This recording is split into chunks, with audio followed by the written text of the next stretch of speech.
Hello, everybody. My name is Ian Kirk Pattycake. I'm an author, idiot, and loin streamer, and today we are doing a book review for Sherman Alexie's The Absolutely True Diary of a Part-Time Indian, number 6 on the banned or challenged book list for 2021, and number 8 on the list for 2022. But before we get started, number 1, if you enjoy what I do here on the channel, please remember to like, share, and subscribe for more. Number 2, if you would like to be featured on the channel, check out the links down in the description below. Number 1 way to be featured is through Lamwai, which is the monthly prompt writing contest here. Where I give you a prompt, you write a short story that is up to 1,500 words that relates to the prompt in some way. And then the first Monday video of the month is featuring your guys' creative content to spread the love, the creativity, the genius that is the mistakes.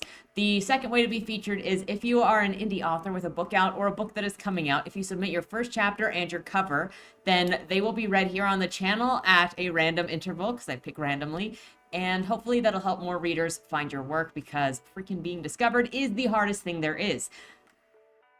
Third thing is, if you would like to check out any of my works, they are available at anywhere that you get books, including your libraries upon request. So with that said, let's get into this book.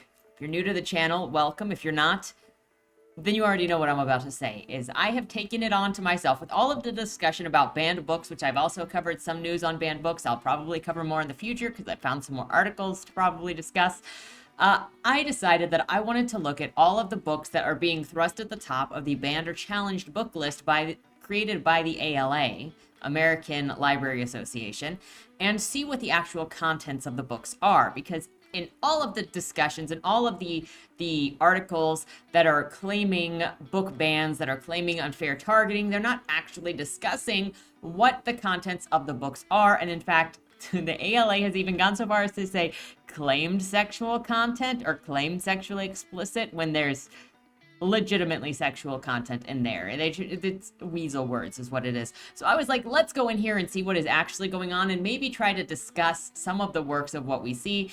I have definitely had an experience, and I think at the end of doing the lists, I might kind of do an overall impression and some overall discussion items, but that's, I think, as far as I'm going to say about that. So in 2021, this book was challenged or banned for profanity, sexual references, and the use of derogatory terms, which are in here, and those are some of the same reasons that at least the profanity and derogatory terms, same reason that like Huck Finn has been challenged or banned. So not really that far out there. In 2022, it was challenged for profanity or claimed to be sexually explicit. So let's get into the synopsis, and I will opine as we go so you can get a sense of what is in the book. If you don't trust what I have to say about what I saw in the book, or if you would like to check it out for yourself, I always recommend checking a book out for yourself if you're interested in the content, if you're interested in seeing what you take away from it, or if you want to compare the takeaways that I had versus what you have, because everybody brings a different experience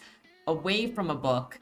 And I think the discussions of books and how we all see the same story is one of the most interesting things about reading books together. I should also say this book is fictional, but it is highly inspired theoretically by some of the author's experiences and is fairly autobiographical. For the sake of however I generally read, I take all books as reading them the same way. Even when they're nonfiction, I kind of just assume that there's some level of deviation in them anyway, and just, it is what is in the story. So I'm just here for Sherman Alexie's description, and then I will tell you the things that I took away from that. So the book opens with the narrator saying that he was born with too much brain fluid. Once that was removed, he had other health issues. This continues on with saying that he was born with 10 extra teeth, and because the Indian Health Services only paid for dental services once a year, he had to get all of the teeth pulled out at once. White doctors thought that he only had half the pain, so they only gave him half the Novocaine, or gave him less Novocaine.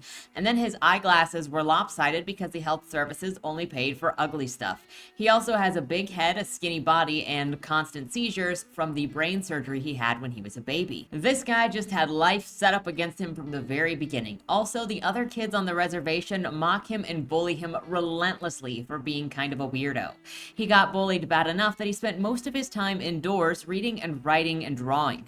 Drawing made him feel more important, so he loved doing it and wanted to become a comic artist when he grew up.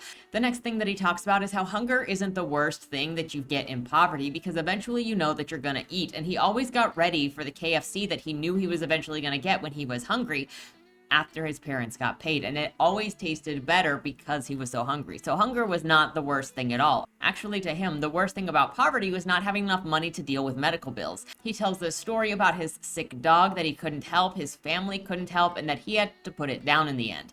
His family was always poor, and he doesn't blame his parents for that. His parents are also super talented and smart. He then goes into how if you're poor, you don't get to realize your dreams, and then you start to think that you don't deserve anything because you're poor, and then that you're poor and dumb because you're an Indian, and how being poor only teaches you how to be poor, and you can never escape that poorness. It just becomes a cycle that you cannot escape. The dog is eventually put down, and the narrator moves on after being upset. His friend Rowdy is also having a hard time, usually covered in domestic violence, bruises. He gets beat by his dad very bad, and there's no stopping it. So Rowdy hangs out a lot of the time at the narrator's house because there's no domestic violence at the narrator's house. He just has a better family. So they're going to go to this festival on the reservation, though there's always dancing and singing and drinking that turns to violence because people drink too much, and when they drink too much, they get violent. Rowdy and the narrator were both born around the same time. Here he outlines how he was born defective and Rowdy was born mad.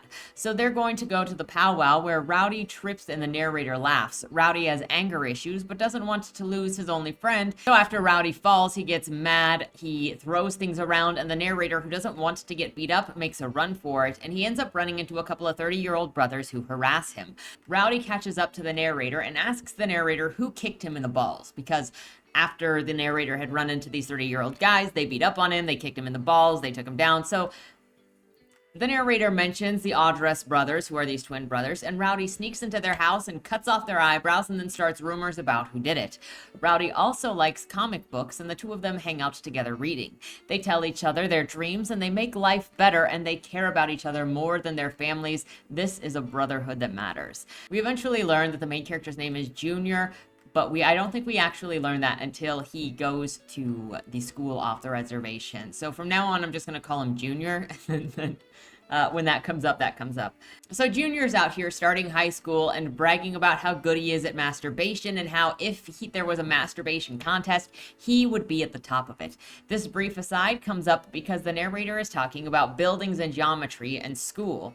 One curve leads to another, and he's talking about jacking off championships and thanking God for his thumbs.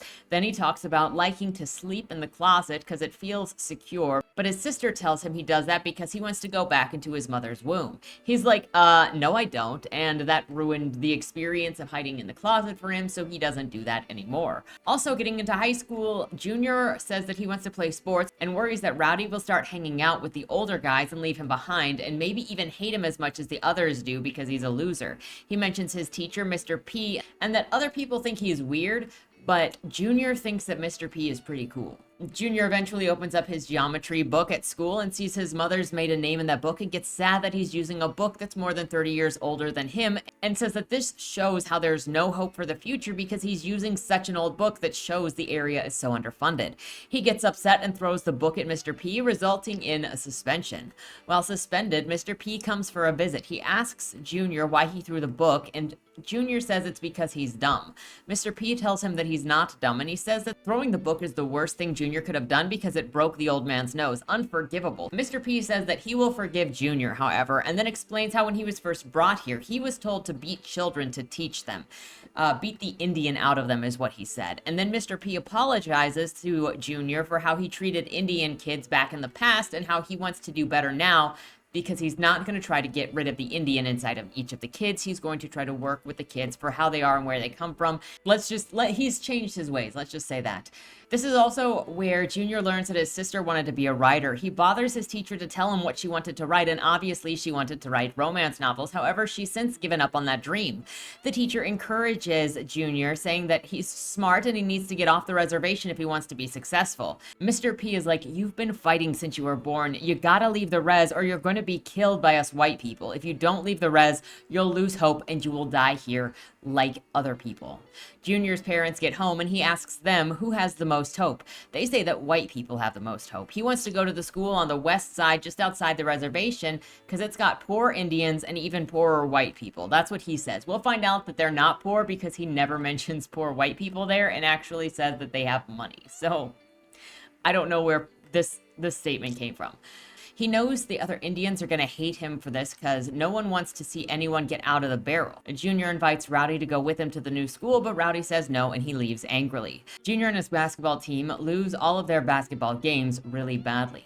There's also a lot of jealousy and envy and assumptions about the Reardon kids. Reardon is the school that's on the west side. Junior tells Rowdy that he's going to Reardon tomorrow, and the two of them have a fight over it. Rowdy is screaming because that's what he does when he was born angry. And then at school, when Junior gets out, his dad goes, just remember this. Those white people aren't better than you. Which tells me that there's a kind of internalized racism and an internalized hatred and internalized inferiority complex that is believed here, that his father believes he needs to tell his son, you're just as good as those kids. Because he hasn't even interacted with white kids yet. So they already believe that they are not as good, that they have to be reassured. And Junior goes inside and is immediately intimidated by all of the huge white people and how they're all staring at him. He's pretty sure that they're staring at him because he's an Indian kid, but I'm pretty sure it's because he's got two black eyes and he's a new kid. Because when they found out on the reservation that he was going to go to the school, some of the other kids beat him up as a traitor. He's feeling worthless and comparing himself to his new white classmates, feeling more intimidated, but he doesn't want to run. He gets his schedule and heads to homeroom where he meets this super pretty girl named Penelope, the cutest girl that he's ever seen in his life. Meanwhile, the other kids laugh at his name as if Junior isn't a common enough name. Eventually, Junior is talking to Penelope, and we get a brief introduction to the unofficial rules of Indian fisticuffs, which can be summarized with, if anyone fights or is thinking of fighting or insults you or your family, or you think that they're thinking of insulting your family, then you fight them. Get into that fist fight and defend your honor. Also, if they're white and live on the reservation, then you need to fight them as well. Some of the bigger white kids come to mess with Junior, though, and considering we just talked about fisticuffs, I had a feeling that this was going to turn into a battle. So yeah, Junior, what happened was this kid named Roger came into the bathroom where Junior was and then made a very crass joke about where do Indians come from, and that's when it used some slurs and yeah, about donkeys and black people having sex to have an Indian. And so then that deserved Roger a punch in the nose. And after Roger gets punched in the nose, he is very shook. He's bleeding. Junior is like, after school, let's meet. I'm going to fight you. We are going to fight to the not the death, but we are going to fight because I need to fight you, fisticuffs. And Roger is like, bro, you are crazy. And Junior is like, we are finishing this, man. But Roger doesn't want to fight. And Junior is utterly confused when Roger runs away because he's like, I thought we were supposed to fight. Like, you insulted me. We finished the battle. But Roger doesn't want to fight, so he basically gives up. Junior is pretty much now top dog here. At home, Junior tells his grandma about the kid at school that was bullying him, so he punched him in the face. She says that he should have kicked him in the balls for calling him chief and squaw boy. Grandma also explains that he probably became the alpha of the school by taking down that big kid. He then remembers a time when he was 12 years old and in love with this hot Indian girl. He told Rowdy about it, and Rowdy said that she was out of his league, and he started crying. He also recognizes that he likes girls that are out of his league, but Rowdy never told his secrets to anyone because he was a good friend. It's now Halloween and he's dressed up as a homeless person. And so is the hot girl Penelope at school. He compliments her on her costume and she says that she's protesting the homelessness situation for awareness. He says that that's what he's doing as well, just for Indians specifically, because he wants to impress her. Like, we're simping early, and that's fair. Simping is definitely a tactic for getting a girl's attention. Back on the reservation, he trick-or-treats for money and gets jumped by a couple of other kids. He's doing this because Penelope said that she would be trick-or-treating for money to give to the homeless shelters. And so he's like, yeah, I'll do that too. When he gets to school the next day, though, he tells Penelope that he was jumped. He doesn't have any money to contribute to the situation. She's like, oh no. She sees the bruises and asks if he went to the doctor about them. He says no, he didn't go because they're not really that bad. He thinks that this is going to be something that brings them closer together, but it really doesn't. She doesn't say much about the situation, and he doesn't know how to charm her. He says that when he gets sad and lonely, he gets zitty, but not everything was terrible. So he talks about how he was smarter than most of the student body and some of the teachers at school. The teachers get mad at him and try to embarrass him. And then some other kid in class agrees with the points that Junior is making against the teacher and helps humiliate the teacher more. And so then Junior says, I like that guy. And so Junior kind of has an interest in this other kid, even though the other kid is really not interested in Junior at this point. Junior comes home at some point and his parents are crying because his sister got married. And to their surprise, she moved to Montana with the man that she married. It looks like she met another Indian man at their casino who was from Montana, and she left because she wanted something different than what she's grown up with. Yet everybody in the family is feeling betrayed because they're supposed to stick together regardless, and her leaving feels like betrayal. Apparently, Montana Indians are also so crazy that white people are afraid of them. That's what the book says. The next day at school, he talks to the smart kid named Gordy again. This is the one that helped him in class. Gordy shows Junior the library, and they talk about the joy of reading and books and knowledge while calling it getting a boner, because they're having such enjoyment from reading books. It's a metaphorical boner. They make sure that you know. He gets an email from his sister saying how happy she is with her marriage and how great her life is in this new place. Thanksgiving comes around and they're wondering why they're even celebrating Thanksgiving, because Indians and Pilgrims were only friends for the first Thanksgiving. Quote, we should be thankful that they didn't kill all of us. This is pretending that all of the tribes are one tribe though, and that there weren't tribal wars between each other, so it's kind of weird. Junior then takes a drawing that he made over to Rowdy to try and recover that friendship because Rowdy is still mad at him from choosing to go to the whites that's outside the reservation. But when Junior gets there, he sees his dad at the door, and the dad won't let him talk to Rowdy. So he gives the picture to the dad to take up to Rowdy. And as he's walking away, he sees Rowdy in the window upstairs and waves at him, and Rowdy kind of flips him off, and they keep going. And Junior keeps going. At school, Junior is going to the bathroom when he hears someone in the girls' bathroom on the other side of the wall vomiting. So he knocks on the door asking if she needs help. The girl just says go away, but Junior waits outside to see who it is. And eventually Penelope comes out. She's like, what are you looking at? And he's like, an anorexic. And she's like, excuse me, I'm bulimic, you idiot. And then this goes on about how some people think that they're better than everyone else for being anorexic or bulimic. He listens to Penelope angst to him, and then she starts to like him, and they become friends.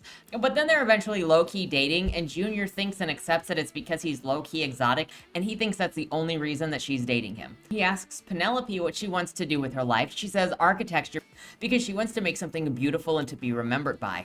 Junior is like, I can't laugh at her because I have dreams like that too. And people like her and I aren't supposed to actually have dreams like that because I'm an Indian and she's a white girl from a small town, so we really shouldn't be able to have, and we're not really allowed to have big dreams because we're just not based on how we are. Now, Junior is watching Penelope play volleyball and is just taken by her beauty. Quote, have you ever watched a beautiful woman play volleyball? Yesterday, during a game, Penelope was serving the ball and I watched her like she was a work of art. She was wearing a white shirt and white shorts, and I could see the outlines of her white bra and white panties. Her skin was pale white, milky white, cloud white. So she was all white on white on white, like the most perfect kind of vanilla dessert cake you've ever seen. I wanted to be her chocolate topping. She's pretty and sweaty and winning, and Junior is just taken by her.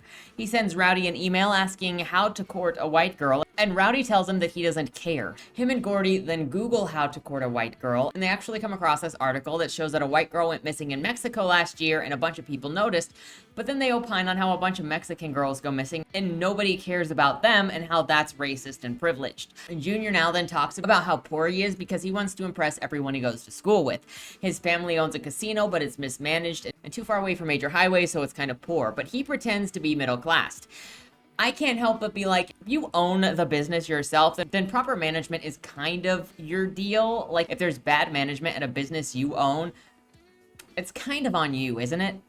This is brought up because it's winter formal and he doesn't have enough money to impress Penelope, so he meets her at the school instead of getting a car and driving her there. And he's wearing his dad's suit from when his dad went to a formal, but so it's kind of dated and retro.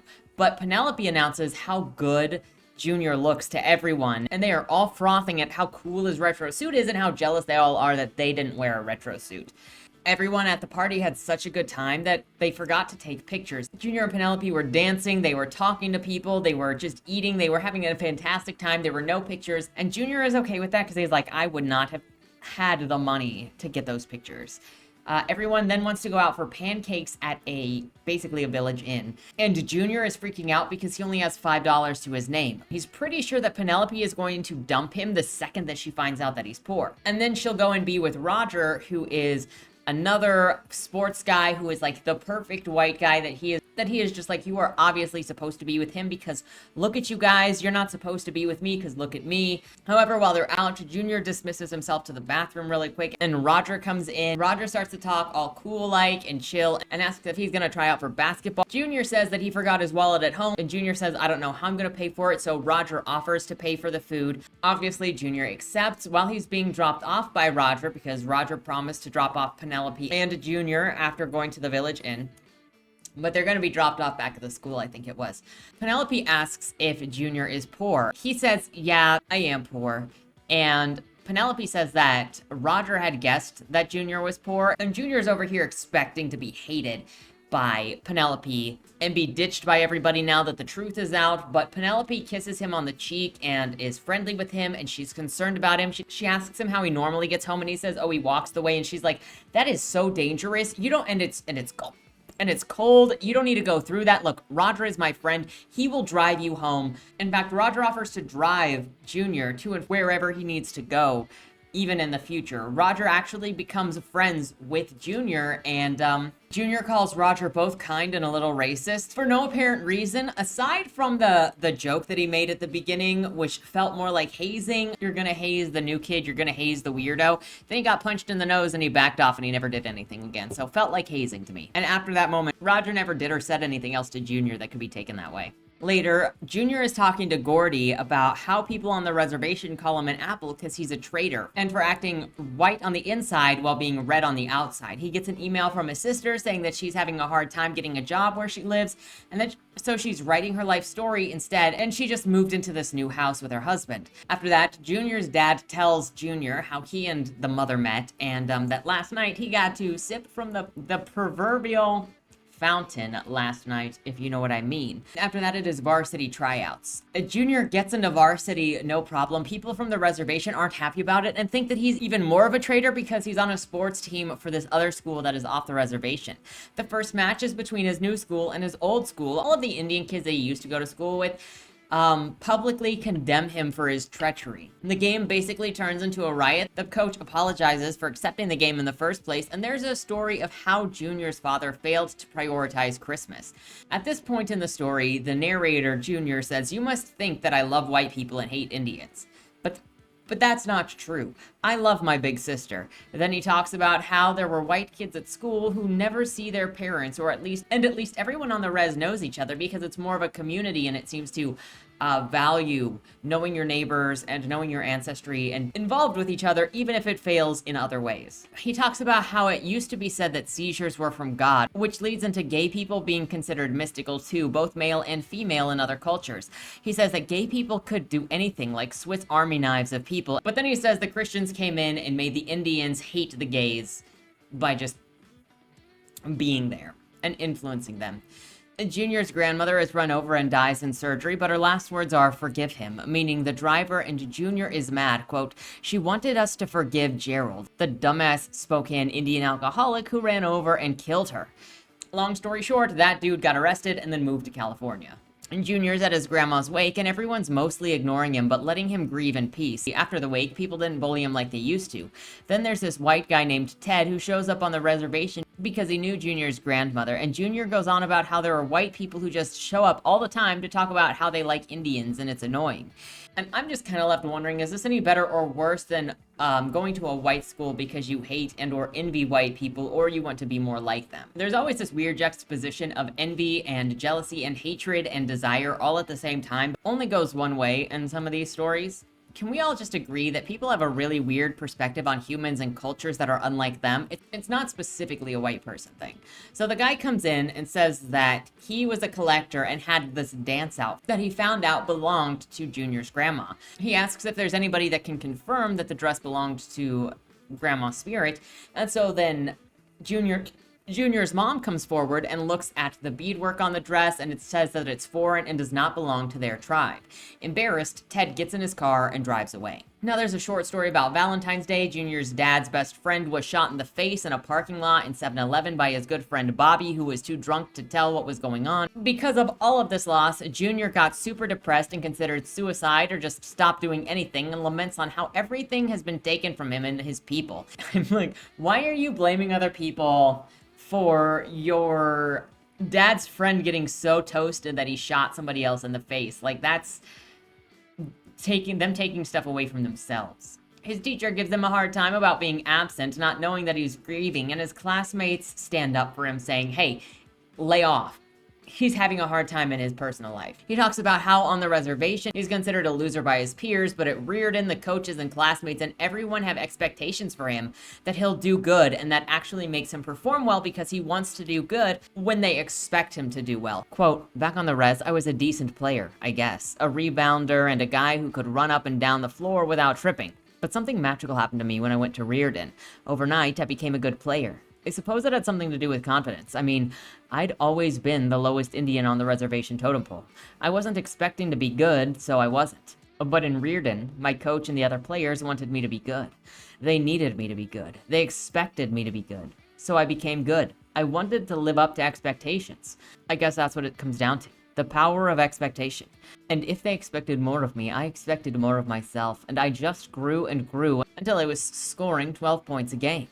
For me, this was such an important thought in the story because it talks about how believing in the kids actually helped them succeed. And you tell them if they're going to fail from the start, that nothing they do matters, that they're losers, then they're going to fail. You're setting them up for fail. And if you set expectations for them that they will succeed, then they will want to succeed. Junior then talks about his feelings of being left out because he's not compared to the other players of the past, no matter how good he is, and assumes that it's because he's an Indian and how hard it is to compare Indians to white men. And he wonders if later down the line, other Indian kids might come to this school where they will be compared to his legacy. And it's now time to go up against his former team again, and he's talking to a sports reporter. The sports reporter asks how he feels about going up against his former team, and Junior assumes that this guy is only asking because that guy is white and he is an Indian and they're Indians, and it's like watching a dog fight. Instead of, this being about players switching teams and then going on against their former teammates, which happens commonly in sports. So there would be feelings involved regardless of race, I would assume. Sports people let me know because I am not a sporty. But I really don't get this obsession with seeing every single interaction and choice through race because there are other reasons why things are being asked or being done or being thought of.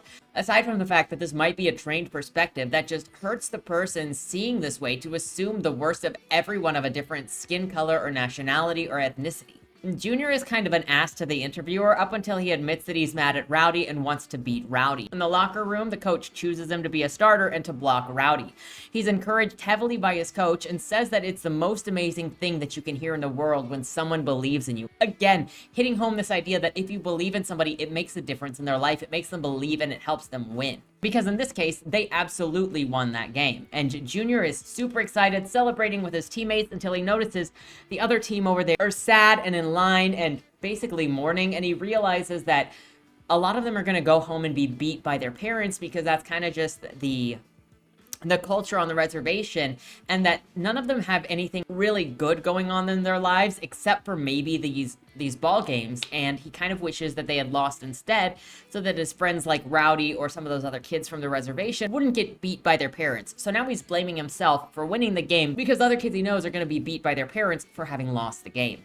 He brings up how he's been to more funerals than his white peers, and then mentions Tolstoy saying that unhappy families are all unhappy in their own ways, and chastises Tolstoy for being wrong, because all Indian families are unhappy in the same way. It's because of alcoholism. A little later on, he gets pulled out of class by this 50-year-old woman at school who he says is still hot and gives him a boner, and then he's told that his sister is dead. He throws a fit at the teacher and runs off to go wait for his dad outside in the snow. He panics that his dad might also be dead, but then his dad shows up and everything is fine. Apparently, his sister died in a house party that set their trailer on fire when she passed out drunk and someone tried to make food on their stove. Of course, everybody is upset, and Junior doesn't remember the wake or the funeral or the burial except for running into Rowdy, who had been watching the whole thing from the bushes. Rowdy blames Junior for his sister dying, and Junior agrees because he was the one that went to the white person school, Reardon, and if he hadn't gone out and been like, I'm gonna look for another life outside of the reservation, then my sister wouldn't have looked for another life outside of the reservation, and so then she never would have gone, and so then the house never would have caught on fire, and she wouldn't be dead. He and his family go to the graveyard to have a picnic and cry, and he cries for the Indians that will die next year in mass because of alcoholism, and he prays that Indians will leave the reservation because the reservations were created just for them to die in. And it's kind of got a juxtaposition of my sister died because she left the reservation, but if we stay on the reservation, we're going to die. In the last part of the book, Junior is thinking about all of the things that he is. He's part of this tribe, but he's not just an Indian. There are so many other facets to his life that define him so that he's not just an Indian. Yet he then goes on to beg Rowdy to forgive him for leaving the reservation in the end, even if he was more than just an Indian. But he still feels like he is going to die if he stays on the reservation and he needs to go somewhere else. Because his sister also died on a reservation and he doesn't see any hope in the reservations. So in this scene, he's kind of actively fighting against the reservations and for the reservations at the same time because it keeps the Indians together. At this point, he makes up with Rowdy and the two of them are shooting the shit in a random conversation until they decide that they are going to go and climb a tree. They talk about a lake and having sex with the trees, and then they climb the biggest tree on the reservation, which they stay up there, they look at the sky, they look at the view, they call the view beautiful, and then Rowdy farts, so they climb down the tree. The book ends during summer vacation where the two of them are shooting hoops together, and Rowdy comes for a visit. Rowdy says that he's always expected Junior to leave the reservation and to be a nomad and make something of himself. Rowdy asks Junior to send postcards so that he's not forgotten. They play basketball, and Junior is thinking, will we remember each other when we're old men? I hope Rowdy and the others forgive me for leaving the reservation.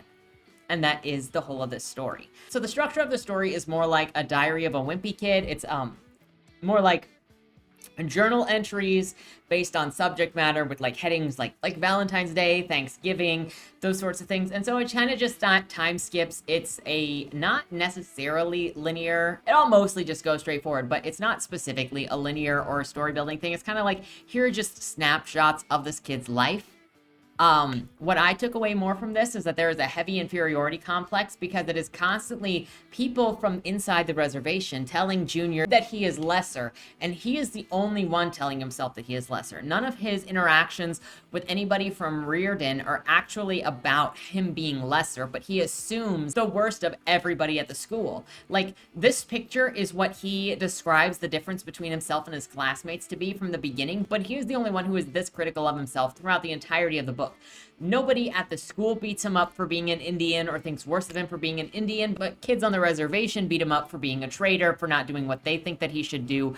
And, like, he gets worse from people on the reservation. He talks about being encouraged and being given opportunities at Reardon, where he's not encouraged or given opportunities on the reservation team. He constantly assumes that Penelope is only with him because of his race or because she thinks he's middle class, and that she's going to ditch him when she finds out that he doesn't have money or when she gets bored of him, but she's still with him at the end of the book. He really doesn't have much good faith in other people, and it seems like people off the reservation are actually much better people than he assumed that they would be. This book feels like the least explicit on the ALA's banned book list from what I've read so far. The most things that it used were the profanity, but even the references to having sex with the trees or the masturbation contest were like a single line, not super detailed like anything else that I read. There was kind of an awkwardness to the choice in narration because the narrative voice felt like it was talking down and kind of more immature than who this book was meant for. Which, if people are going to have issues with Huckleberry Finn for language, they would have issues with this book for language, but it's really just like whatever. Like I said, the writing of this book was snappy and easy, and despite how some of the subjects were heavier, I appreciated the conversationalness of it and how easy it was to read, and even and even the lightness in which Junior spoke. I also appreciated the focus on how the power of the community or the belief in you is such a big deal and can really change your life, or how much you invest in yourself or how hard you try. However, this book also comes with discussion questions at the end, and looking at the questions at the end, it made me wonder why so many of these books are full of internalized racism and self-hatred and pressure within their own communities, insulting them, rejecting them, bullying them for wanting to reach out, but it's still a white culture issue. I think that's my biggest question when it comes to this. I mean, this book wasn't that bad in comparison to the content. I still didn't enjoy this book. It wasn't my type of book. I think it's aimed at a little younger on the teen side, like 13, 14, 15. And the questions are a little misleading, but I think that's about it. This book has been on the requested list for a while, or in many years. I'm not sure. I assume that means it's probably in classroom teachings, but we have no way of knowing because the ALA does not publish that information to let us know where these books are being requested removal from, or why. It could have to do with how the books are being taught, but we really don't know. With that said, let me know what your thoughts are on The Absolutely True Diary of a Part-Time Indian. Have you read it? Will you read it? What do you think the main takeaways are? If there were main takeaways, what was your perspective on the story, on the characters, on how Junior related both to the kids at Reardon versus the kids on the reservation, or his peers on the reservation, or his realization of him wanting to leave the reservation but feeling guilty about leaving the reservation? What are your thoughts on any of that? Let me know down in the comments below. With that said, thank you so much for watching. Have a great weekend, and don't die. Was that Wayland Cross in the trunk? Do you know, or is that something that's still being figured out? The person in the trunk was not Wayland Cross. Is he in trouble? We don't know who did it, but as the owner of the car, the longer he's missing, the worse it looks for him. Cross isn't a killer. For the last couple of years, the average number of murders in Baltimore has been over 300, and it's been going up. Mind you, that's only whatever the badges count as official murder, and believe me, there are people that don't count when they die. Wayland? If you're down here, tell me. I'm not talking to the badges, I've been looking for you. They found a body in your trunk. Why? Did you do that? To the left. Plain black letters read along the wall. You walked in the corridor. Once that ends, you chose the dark is on the right. My vision goes blurry, flickers black and black and black for longer intervals until I can't see anything at all. I'm not screaming anymore, but my voice echoes back to me. Where the hell am I? You're dead, Josephine. Even smart people do stupid shit sometimes, right?